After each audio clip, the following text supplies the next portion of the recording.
Bismillahirrahmanirrahim. Assalamualaikum warahmatullahi wabarakatuh.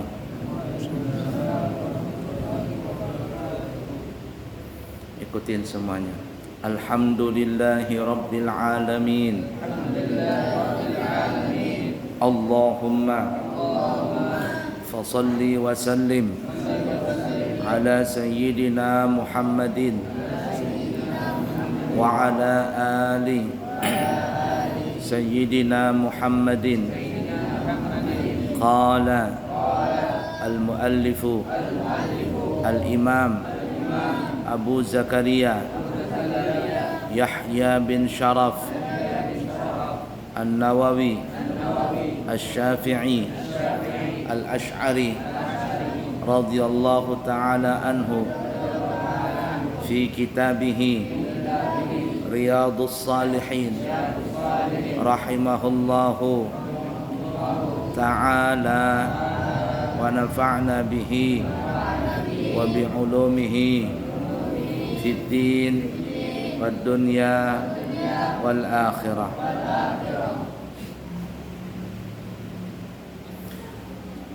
Mari kita lanjutkan pelajaran kita di dalam kitab Riyadhus Shalihin, di dalam bab banyak cara menuju kebaikan. Kita masuk hadis yang ke-8. Wa anhu. Anhu ini siapa? Abu Hurairah. Siapa namanya Abu Hurairah? Abdurrahman bin Sakhar. Qala, berkata dia, qala Rasulullah sallallahu alaihi wasallam, telah bersabda Rasulullah sallallahu alaihi wasallam, ya nisa'al muslimati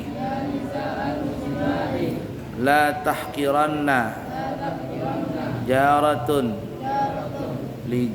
lijaratiha walau firsini syatin.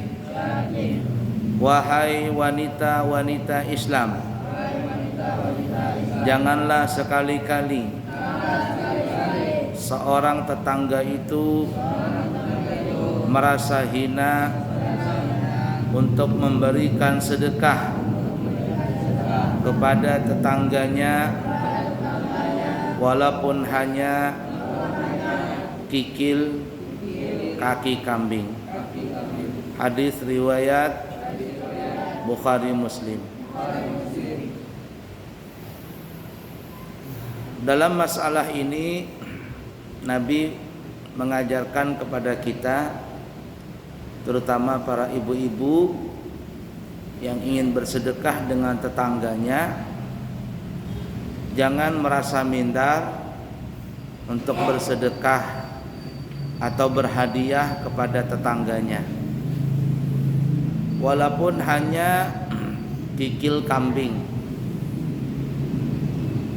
Mungkin orang Arab ini jarang ya makan kikil kambing. Kalau orang kita Indonesia khususnya itu kreatif, kikil kambing pun dimakan, jerawan kambing dimakan. Kalau orang Arab itu banyak dibuang dari masalah kambing atau sapi itu dulu. Tapi kalau sekarang jerawan aja banyak sudah orang yang jual di sana. Kalau dulu orang Arab tuh memakan kambing itu yang daging-dagingnya saja, adapun utus-utusnya banyak dibuang. Datang orang kita banyak bekerja mungkin di sana, lalu ngelihat jeroan banyak diolah sama orang kita, dibikin masakan, orang Arab coba, kok ternyata enak. Nah makanya di sana sekarang jeroan itu laku juga, laku dijual. Ya, ucusnya, kemudian anduknya itu banyak aja orang jual di sana, dimakan. Dulu di Mekah orang makan ayam itu paling-paling cuman paha, dada, sayapnya kadada, leher kadada, kepala kadada. Kalau sekarang sayap pun dijual. Kalau kita kan jangankan sayap, tulang ayam pun bisa di apa namanya itu, di presto. Ya, saking apiknya jar orang kita ya, saking apiknya jar orang Banjar. Sampai segitu tuh bisa dimakan. Nah, Nabi ini menggambarkan apabila ada seseorang memberikan tetangganya walaupun hanya kikil kambing. Kikil kambing itu yang ujung kakinya itu, kikilnya itu. Kalau betisnya kambing enak. Ini telapak kakinya itu nah. Kalaupun ada, kata Nabi, berikan itu tetangga. Artinya kalau masih bisa dimakan, biasa bisa dimanfaatin. Kalau mau diberikan ke tetangga boleh. Nah itu ya, jadi jangan merasa hina begitu. Tetapi kalau perempuan yang punya suami, kalau ingin memberikan sedekah kepada tetangganya atau orang lain, maka minta izinlah dulu kepada suami. Tapi insya Allah suami yang baik pasti senang apabila istrinya itu suka memberikan makanan kepada tetangganya, karena itu adalah bentuk daripada membuka pintu rezeki. Nah, kalau orang sekarang ya walaupun cuma singkong rebus lah, atau pisang rebus, atau ote-ote apa gitu, ada lagi masak ya, kemudian tetangga lagi duduk-duduk di depan rumahnya, tidak apa-apa kita ngirim cuman sepiring ote-ote atau apa begitu ya, itu menjadi amal kebaikan buat kita yang bersedekah pada tetangga kita. Ini bentuk daripada bertetangga. Tapi di kota-kota besar nih ya, terutama di perumahan elit, sangat jarang orang yang melakukan seperti ini. Ada ulun bahari tahun berapa ya, diundang orang di perumahan Balikpapan Baru, bawa jamaah, jadi masuk di rumah orang itu orang Islam. Jadi betakunai kita, sampean Pak ngundang ini ada nggak ngundang tetangga? Ngundang tetangga ada nggak? Katanya di sini nggak ada bisa diundang tetangganya. Nah kenapa? Orang Cina semuanya kanan kiri katanya.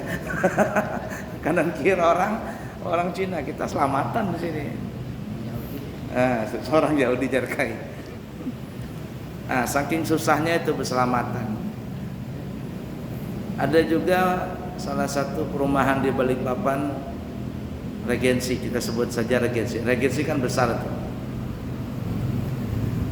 Jadi waktu itu ulun ditelepon sama seseorang. Kata dia, ya bahasa kitanya, Pak Kiai nanti setelah selesai pengajian subuh tolong datang ke rumah ya. Ada apa Bu? Saya mau nyumbang pesantren. Oh iya sudah. Jadi selesai ceramah subuh, ulun datang ke rumahnya. Waktu itu keluarlah beliau. Lalu beliau cerita katanya tetangga kami, nah tetangga sebelahan rumah. Tiba-tiba subuh tadi jarnya ada ambulan datang di depan rumah. Saya kaget. Lalu saya tanya, ada apa Pak? Katanya ibu saya meninggal dunia katanya. Lah terus ya mau dibawa ke Jawa. Anggaplah ke Jawa. Jadi orang ini saking entah gimana ya, hidup bertetangga susah begitu. Jadi ketika datang ambulan itu tetangga kanan kiri nggak ada yang tahu kecuali tetangga yang ngasih sumbangan ke kami itu. Itu pun cuma ngelihat begitu aja. Jadi nggak diumumkan, Pak, nggak usah katanya. Sudah ada yang ngurus semuanya, yayasan. Kalau tidak salah yayasannya tuh Yayasan Ar-Rahman kalau nggak salah yang ngurus. Jadi dimandikannya, dikafaninya, dikasih peti, bawa ke pesawat, selesai sudah. Jadi tetangga ini serba salah, mau ngelayat salah, nggak ngelayat salah. Karena kalau mau dilayat tetap yang punya rumah ini, alias orang yang berduka cita ini perasaan nggak ada duka cita, nggak dilayat ya tetangga, ya paksa ngeliatin gitu aja. Coba lihat.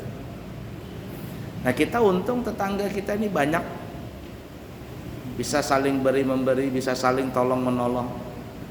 Kalau kena tetangga nang baik, nang repot itu kalau ada kena tetangga. Jar orang zaman sekarang kepo, tahu kepo? Hendak tahu urusan orang aja. Ya, tetangga ribut, menguping dia. Pindah berkelahi, ambil handphone, divideokannya, dipiralkannya. Ini tetangga nang kurang ajar ini, kepo banget. Jangan seperti itu bertetangga. Jangan terlalu banyak mengurusi hidup pikuk orang lain. Kita punya rumah tangga pun banyak belum beresnya. Kita bisa membantu orang lain, tapi jangan kepo dengan urusan tetangga kita. Mungkin nanti akan sampai hadisnya ya, entah di mana itu. Ada seorang perempuan di zaman Nabi, perempuan baik, meninggal dunia. Para sahabat mengetahui bahwa perempuan ini perempuan baik. Lalu sahabat ada yang bertanya, "Ya Rasulullah, aina hiya?" Nanti kalau dia meninggal, maksudnya perempuan ini meninggal ya Rasul, nanti di akhirat dia masuk mana? Masuk surga atau masuk neraka? Jar Nabi, hiya finnar. Perempuan itu masuk neraka.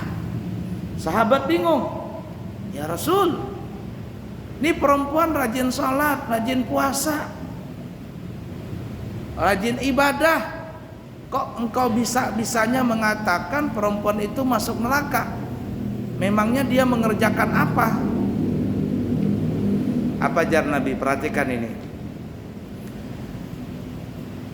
Li'annaha tu'dhi jiranaha bilisaniha atau kama qala Rasul.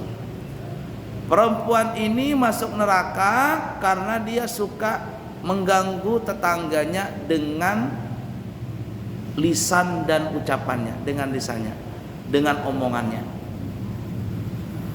Berjurai bertetangga, rajin salat, rajin ibadah, tapi mulutnya tuh loh,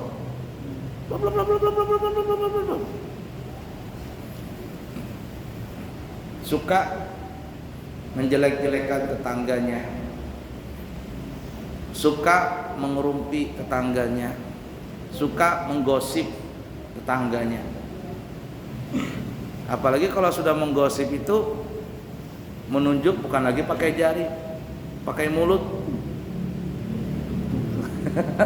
Ya, nunjuknya pakai mulut. Kalau sudah mengerumpi, ya Allah, ketika suaranya pelan, nah ngerumpi nih, semakin pelan suaranya itu, semakin dahsyat ceritanya itu, cerita bohongnya. Nah kata Nabi, gara-gara itu perempuan tadi masuk neraka. La ilaha illallah. Nah kebanyakan perempuan pang yang seperti itu. Laki-laki ada, cuman gak terlalu banyak. Nang banyak perempuan. Makanya tadi nasihat Nabi ini ya, nasihat Nabi dalam hadis Bukhari ini, Bukhari Muslim, jar Nabi jangan merasa hina seorang perempuan yang memberikan makanan kepada tetangganya walaupun hanya hanya kikil kambing. Artinya bahasa kitanya nih ya, kalau kita memahaminya, lebih baik memberikan seperti itu, walaupun mungkin nggak terlalu mewah banget makanannya, itu lebih baik daripada menggunjing tetangga, menghina tetangga, mengirii tetangga, menyambati tetangga, menggosip tetangga, memfitnah tetangga. Daripada yang seperti itu lebih baik balikan. Nah, itu jadi pelajaran buat kita semuanya. Ada kawal ulun tinggal di asrama. Asrama itu kan ya bedakan begitu nah. Ini rumah-rumah berdempet, dinding rumah itu berdempet semuanya. Jadi kalau ibarat kata tuh satu barak itu ada 20 rumah, ya berdempet rumah tadi, dinding berdempetan. Apa dia bilang katanya? Tinggal di sini katanya repot gimana? Dinding rumah kita ini bertelinga semua. Rumah dindingnya ada telinganya.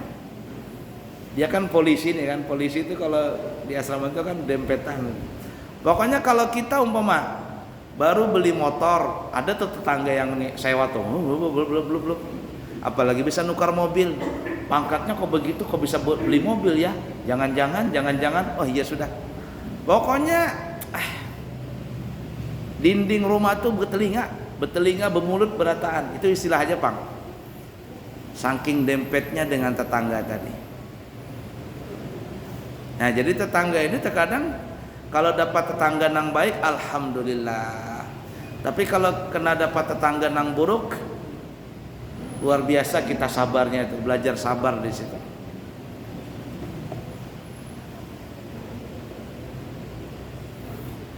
Ada pertama kali ulun membangun pesantren waktu di Amburawang tuh Bahari, masih pertama-tama itu. Membawa tukang dari Balikpapan, kawal Bahari. Tukang ini masya Allah baik, walaupun beliau tukang tapi beliau itu jadi kaum langgar. Ada membersihkan langgar, terkadang kalau nggak ada imamnya beliau jadi imam, kalau ada ulun yang jadi imam. Pokoknya orang baik lah. Nah jadi waktu itu ya ulun, Pak, sampean maukah bantuin saya ngerjain di pesantren itu nah, bikinkan asrama itu, asrama putri yang sekarang ditempatin. Ya katanya boleh katanya. Borongan aja Pak, daripada harian borongan. Akhirnya kerjalah beliau. Pokoknya orangnya baik. Jadi waktu itu di hari itu setelah salat subuh beliau baca Quran begitu. Nah selesai baca Quran timbullah isyraq, lalu beliau salat isyraq, salat duha. Malamnya itu tadi malam hujan. Nah kabel ini kan banyak runtuhan, jatuh gitu. Akhirnya beliau naik ke atas asrama putri, membaikin kabel. Ketika itu ada kabel yang terbuka kulitnya. Mungkin umur beliau.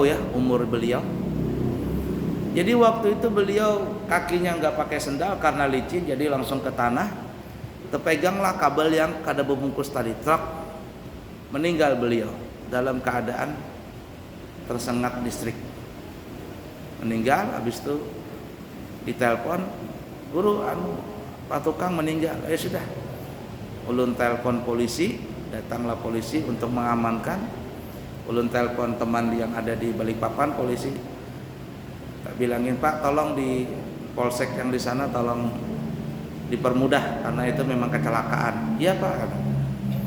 Teleponnya polsek dipermudah. Akhirnya ringkas kata cepat sekali gerakannya itu, dibawa dulu ke rumah sakit Semboja karena tangannya begini, kejang. Jadi pas ulun datang angkat jar ulun, bawa ke rumah sakit, jar ulun sama yang di rumah sakit, bisakah dikembalikan tangannya itu seperti semula? Oh bisa katanya. Akhirnya diurutnya sama tukang yang pemandian sana, dikembalikan seperti biasa sudah. Bawa ke Balikpapan. Ringkas kata hari itu langsung dikubur. Ini orang baik, subhanallah. Kita sebutkan namanya Pak Anies. Jasanya luar biasa Pak Anies itu. Jadi waktu dikubur, disolatkannya, dikafani semuanya, lalu dikubur, kita datang ke sana mentalkinkan. Jadi pas mayatnya mau dimasukkan, kata nang penggali kubur, Pak katanya, ini tetangga beliau ini nih, tetangga ini, yang dalam kubur ini, coba pian lihat katanya, ada apa Pak? Itu kepala katanya, itu kain kapan kepala. Orangnya yang dalam kubur ini nggak hancur, jasadnya nggak hancur. Ini sudah 25 tahun di kuburan ini. Saya penjaga kubur, itu orang dalam kubur nggak hancur jasadnya. Sudah 25 tahun. Lalu kita bilang sama orang itu, ya saya bicara, Masya Allah, beruntungnya Pak Anies di dunia baik, di dalam kubur bertetangga dengan orang baik. Nah, yang repotnya hidup di dunia bertetangga dengan orang jahat, pas dikubur bertetangga lawan pemabok juga, aduh pusing kepala. Pusing. Bayangkan nanti orang di samping disiksa, kucia-kucia, kita hendak guring, hendak bersantai ribut, orang disiksa. Jadi waktu itu ya Allah, senang Pak Anies. Di dunia beliau orang baik, meninggal pun baik, dikubur bertetangga dengan orang baik. La ilaha illallah. Mudahan kita beratan husnul khatimah insyaallah. Amin ya rabbal alamin. Ada orang Kristen ya. Waktu itu ketemu dengan kita. Dia bilang, dia sudah tua. Apa dia bilang? Pak katanya, sebenarnya orang yang kalau kita meninggal itu, apabila ada orang yang mengantarkan kita, semakin banyak itu semakin baik. Ini orang Kristen yang bilang. Tapi sebenarnya yang terpenting itu bukan berapa banyak orang yang mengantarkan kita, yang ngelayat kita. Tapi yang terpenting itu berapa banyak orang yang menyambut kita ketika kita masuk dalam alam kubur. Itu yang terpenting. Kalau kita meninggal banyak orang yang nyolatin, alhamdulillah.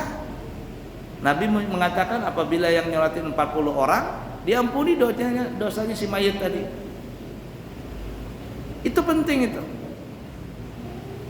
Dan kalau kita kepingin banyak disolatin orang, kita sering-sering menyolatin orang salat jenazah. Kata dia orang kesini, memang penting ketika nanti kita meninggal banyak orang yang melayat kita. Tapi yang terpenting itu adalah berapa banyak orang yang menyambut kita ketika kita masuk ke alam kubur. Karena kan kita asing itu. Kalau nggak ada yang nyambut kita, bingung kita. Alamnya beda. Ulun dalam hati berpandir, dalam hati nih ya, depan orang Kristen. Betul Pak. Apa yang dikatakan sampean betul, tapi sayang sampean bukan orang Islam, itu aja Pak. Mudah-mudahan masuk Islam. Ya, apa yang dikatakan beliau benar. Cuman masalahnya beliau bukan orang Islam, itu aja sudah. Jakannya Islam, Masya Allah itu. Dan kita ngambil nasihat tidak ada masalah, dari siapapun boleh. Nabi Isa pernah tidur di bawah pohon, Nabi Isa nih. Ketika beliau tidur di bawah pohon lagi bersantai, karena memang beliau nggak punya rumah. Nabi yang paling miskin di antara segala nabi itu Nabi Isa. Makanya disebut namanya Isa Al-Masih. Al-Masih adalah penjalan kaki, karena beliau nggak punya rumah. Al-Masih gelarnya di belakang. Isa Al-Masih gelarnya di belakang. Tapi kalau Dajjal, Masihud Dajjal, sama juga Al-Masih. Disebut Al-Masih penjalan kaki. Dajjal juga gitu, cuman gelarnya di depan. Nabi Isa gelarnya di belakang. Isa Al-Masih. Kalau Dajjal, Masihud Dajjal. Kenapa disebut Dajjal Al-Masih? Karena dia penjalan kaki. Semua dunia ini akan dikelilinginya. Padahal Dajjal itu nggak lama hidup di dunia, nanti keluar dari penjaranya, masuk ke alam dunia ini nggak lama. Cuman 40 hari. Cuman hari pertama sama dengan setahun, hari kedua sama dengan sebulan, hari ketiga sama dengan seminggu, hari keempat normal seperti biasa. Jadi kalau ditambahkan semuanya kurang lebih totalnya 343 hari. Dajjal tuh 343 hari dia kelilingi dunia. Makanya disebut Masihud Dajjal. Nabi Isa begitu juga, tapi gelarnya di belakang Isa Al-Masih. Karena beliau penjalan kaki, nggak punya rumah, Nabi yang paling miskin di antara segala nabi, nggak punya anak, nggak punya istri. Beliau tidur di bawah pohon, habis kecapean berdakwah, tidur di bawah pohon. Lewatlah iblis. Iblis lewat. Lalu negur Nabi Isa, Nabi Isa, kamu ini enak-enakan tidur. Kamu kan ditugaskan sama Allah berdakwah. Kenapa tidur? Bangun Nabi Isa. Apa kata Nabi Isa? Terima kasih atas nasihatnya. Kata Nabi Isa di bahasa kita, terima kasih iblis atas nasihatmu. Alias apa yang engkau ucapkan benar. Aku ditugaskan untuk berdakwah. Bangun Nabi Isa dari istirahatnya, mengucapkan terima kasih, tapi beliau ngambil batu, lempar iblis tadi. Tak, nasihatmu benar, tapi engkau tetap sesat. Engkau tetap sesat. Artinya kita ngambil nasihat dari manapun boleh. Kenapa kita larinya ke sini tadi? Sebelumnya apa ceritanya?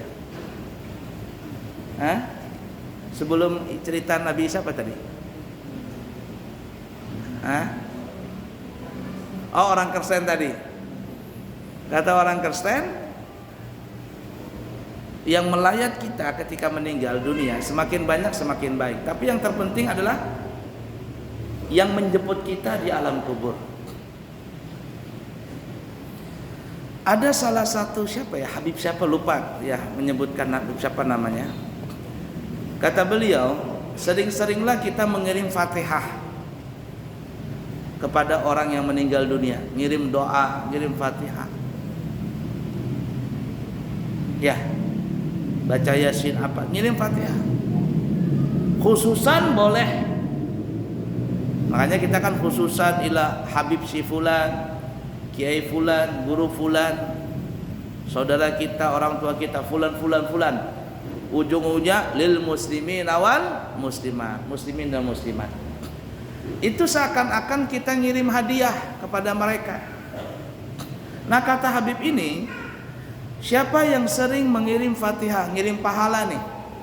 Ketika hidup sering ngirim pahala, Fatihah, Yasin apa saja kepada orang yang meninggal dunia. Terlebih kepada khususan itu, nanti ketika kita meninggal dunia masuk ke alam kubur, orang-orang yang sering kita ngasih hadiah itu dia akan datang menjemput kita. Selamat datang, engkau yang kemarin ngirim hadiah untuk saya, engkau yang kirim Fatihah pahala buat saya, terima kasih. Disambut kita, disambut. Tapi kalau ada orang nggak mau baca-bacaan, atau dia baca-baca juga tapi nggak pernah ngirim pahala doa kepada orang yang meninggal dunia, itu nanti masuk ke alam kubur pelangak-pelongok. Kenapa? Karena orang nggak ada yang kenal. Orang nggak ada kenal dengan dia. Lah salah sendiri. Karena waktu di dunia nggak pernah ngirim hadiah pahala sama orang mati. Paham nggak? Tuh santri nih, kamu masih muda nih, jangan berdiam kalau baca-bacaan Yasin, baca ikut. Nanti selesai semuanya doa, ya Allah berikanlah pahala yang aku baca ini, aku belajar hari ini, aku apapun yang mengajarkan kebaikan, berikan pahala kepada siapa? Gurumu kah, nenekmu kah, kakekmu kah, siapa aja yang sudah meninggal dunia. Ya, nanti ketika kita sudah meninggal dunia, disambut sama mereka. Wah, ini yang kemarin ngasih aku pahala. Diajaknya kita jalan-jalan. Paham gak kira-kira? La ilaha illallah. Lanjut ya. Hadis yang ke-9. wa anhu anin nabi sallallahu alaihi wasallam qala al imanu bid'un wa sab'una aw bid'un wa sittuna syu'batan fa afdaluha qawlu la ilaha illallah wa adnaha imatatul adha anit tariqi wal haya'u syu'batun minal iman. Muttafaqun alaih. Perhatikan ya.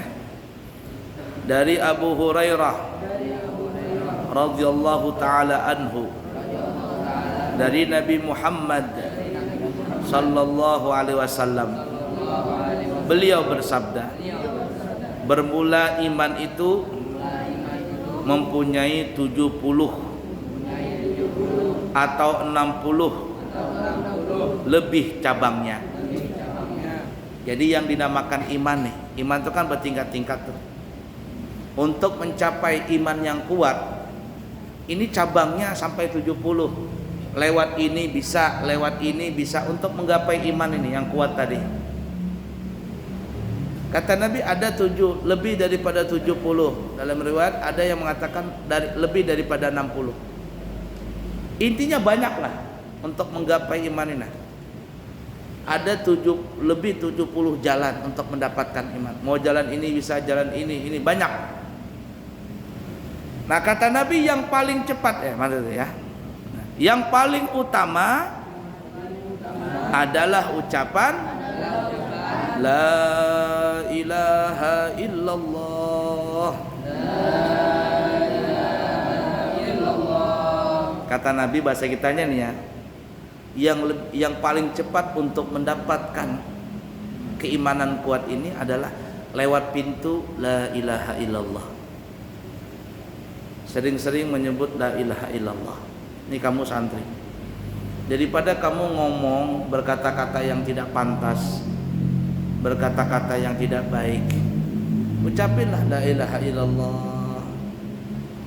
Kan Abu ya sering ngajarin begitu. Lihat pusing kamu ribut, la ilaha illallah, kata Abu ya. Paham enggak? Ngelihat kamu nakal, la ilaha illallah, kata Abu ya. Paham enggak? Kenapa Abu ya begitu? Abu ya Sarwani mengajarkan begitu. Abu ya Sarwani, la ilaha illallah. Habib Umar, la ilaha illallah, kata Habib Umar. La ilaha illallah. Daripada kamu lagi bicara dengan teman, bicara nang omongan mencaci maki nang tidak pantas, tidak bagus. Kalau ucapan tuh yang jelek itu berarti imannya rendah, bahkan bisa nggak punya iman itu. La ilaha illallah, kata Nabi, jalan paling cepat menuju mendapatkan iman yang kuat, la ilaha illallah. Apalagi kalau sudah keseringan la ilaha illallah ini, nanti la ilaha illallah mendarah daging di hati kita, di sanubari kita, di pikiran kita. Maka la ilaha illallah, la maujuda illallah, tidak ada yang ada kecuali Allah. La razika illallah, tidak ada yang memberikan rezeki kecuali Allah. La quwata illa billah, tidak ada yang punya kekuatan illa billah, kecuali Allah. Allah, semuanya Allah. Kalau sudah mendarah daging nih Allah tadi nih, mendarah daging di sanubari kita, zahir wa batinan, hissiyan wa ma'nawiyan, zahiran wa batinan, darah daging sudah la ilaha illallah. Hidup kita tenang tuh. Ada orang yang memuji, ada orang yang menghina, sama karena hakikatnya Allah Ta'ala juga, hakikatnya Allah. Tapi kalau ada orang ketika dipuji merasa senang, dihina merasa sedih, itu sanubari belum sampai, la ilaha illallah belum sampai ke sanubari tadi. Nah, kalau sudah la ilaha illallah mendarah daging, imannya kuat sudah. Tidak ada lagi yang ditakutin, nggak ada lagi yang disedihin. Hatinya gembira terus. Kenapa? Karena Allah. Dia menangis bukan sedih, menangis karena rindu dengan Allah. Itu paling tinggi gapai iman tadi, jalannya cepat lewat la ilaha illallah. Wa adanaha, dan yang paling rendah adalah menyingkirkan gangguan dari jalan. Nah, kata Nabi, salah satu cabang untuk menuju iman tadi adalah membersihkan jalanan. Itu cabang untuk menuju iman. Cuman ibarat kata sampai aja ke iman tadi, cuman panjang jalannya. Jalannya panjang, berkelok-kelok begini. Baru sampai ke iman tadi. Cabangnya banyak. Makanya ada di ulama itu, terkadang beliau itu sederhana. Di Hadramaut terkadang tukang sampah, tukang pembersih jalanan itu bisa wali di sana. Karena dia mendapatkan keimanan lewat di situ. Tidak terasa panjang. Karena sudah biasa, enak saja menjalani tadi. Nih kita nih tinggal di Amburawang sana. Dari Amburawang ke sini sampai ada 10 kilo mungkin sudah. Dari pesantren ke sini ada 10 kilo mungkin. Kalau sampai ke Balikpapan 40 kilo ada mungkin sampai ke Melawai itu. Kalau Abuya jalan ke Balikpapan ditanya orang, langsung pulang kah? Iya langsung pulang. Nggak capek kah? Biasa. Sudah biasa. Memang berapa perjalanan? Tergantung macet. Kalau macet banget pakai mobil bisa sampai 2 jam. Kalau lancar saja ya setengah jam. Kalau lancar betul subuh aja ya 4 jam nyampe. Artinya jauh itu karena sudah biasa, jadi terasa dekat. Abuya punya rumah di Balikpapan, cuma Abuya lebih senang di pondok. Padahal di rumah lengkap saja semuanya, tapi senang di pondok. Walaupun kamu sering bikin pusing Abuya. Kelakuan macam-macam, ayolah, resiko seperti itu. Nah begitu juga tenang. Ada orang tukang sapu aja, tapi bisa jadi wali itu. Kenapa? Karena dia mendapatkan jalan iman lewat situ tadi. Walaupun orang menganggap hina, jelek dan sebagainya, tapi katanya aku cepat mendapatkan kekuatan iman, mengenal dengan Allah Ta'ala lewat ini. Dengan hinaan orang, dengan menganggap remeh orang tadi, dia merasa memang tidak punya apa-apa. Yang dia punya cuma Allah. Di situ yang tadinya jaraknya jauh, tapi terasa dekat. Terasa dekat.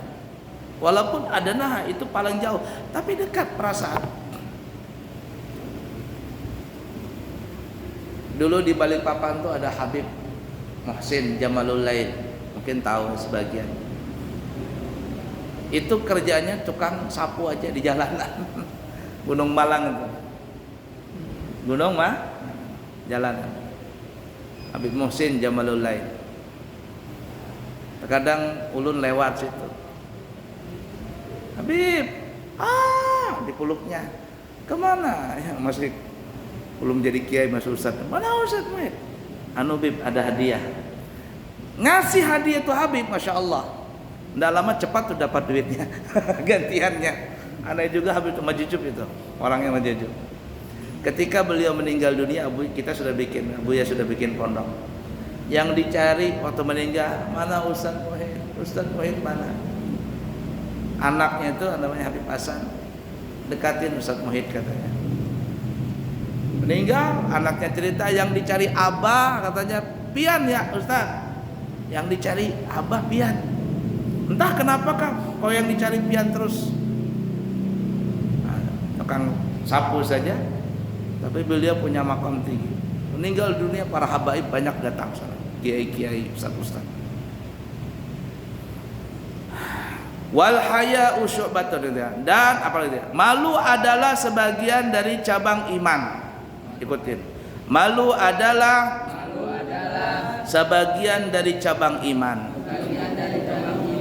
Artinya kalau orang punya rasa malu, itu berarti dia punya iman. Kalau orang tidak ada rasa malu, itu imannya nggak ada sudah. Al haya'u minar rijali hasan, walakin minan nisa'i ahsan. Kata ahli tasawuf, sifat malu itu apabila dimiliki oleh laki-laki itu bagus. Laki-laki nih punya sifat pemalu, bagus. Tapi kalau perempuan mempunyai sifat pemalu, itu lebih bagus lagi. Nih kamu nih, laki-laki nih, murahan sama lawan jenis. Tahu murahan nggak? Itu kamu nggak punya malu. Nah, kalau nggak punya malu berarti nggak punya iman. Tapi kalau perempuan yang murahan, perempuan nih murahan, itu jelek sekali tuh. Perempuan tuh nggak ada rasa malu, murahan. Tahu murahan? Dirayu sama laki-laki, ketujuh, ini ketujuh, diajak ke sini ketujuh. Itu perempuan nggak ada rasa malu, jelek perempuan itu. Karena dia nggak ada malunya, berarti nggak ada punya iman. Nanti laki-laki. Paham kira-kira? Sampai ke waktu.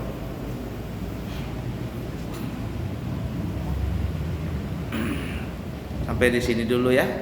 Insyaallah kita sambung lagi.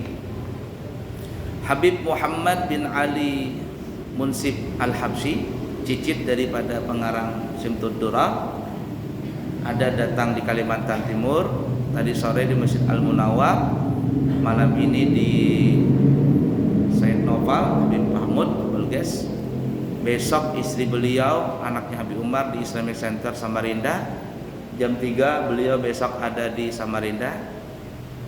Malam besok, malam Jumat itu ada di pesantren Syekh Muhammad Arsyad Al-Banjari. Siapa tahu ada jamaah yang kepingin mengambil sanad daripada sanad Simtud Durar bawah Habsyi, silakan mendatangi tempat-tempat yang disebutkan tadi.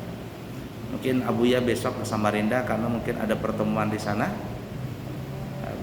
bersama alumni, ada tempat khusus diberikan. Orang alim ya, cicit beliau adalah wali kutub di zamannya. Mudah-mudahan diberkahi semuanya. Kemudian insya Allah kami nanti berangkat tanggal 28 Desember, berangkat umrah membawa jamaah. Siapa tahu masih ada yang kepingin mendaftar, masih ada kesempatan. 32 juta selama 12 hari. Dan kemudian siapa tahu ada yang kepingin membadalkan umrah untuk keluarganya yang telah meninggal dunia, maka insya Allah kami pribadi siap membantu untuk mengumrahkan badal. Untuk ujrah atau bisyaranya atau biayanya nanti kita bicarakan lewat telepon saja. Berapa kira-kira cocoknya, nanti insya Allah dibantu untuk mengumrahkan badal. Karena sekali keberangkatan biasanya itu kita ada 5 kali umrahnya. Nah, jadi siapa yang kepingin membadalkan umrah untuk keluarganya, maka insya Allah kami siap untuk membadalkannya. Terima kasih, yang baik dari Allah, yang buruk dari pribadi. Minta maaf, minta ampun. Subhanakallahumma wa bihamdika asyhadu an la ilaha illa anta astaghfiruka wa atubu ilaih. Wa akhiru kalam, wassalamu alaikum warahmatullahi wabarakatuh.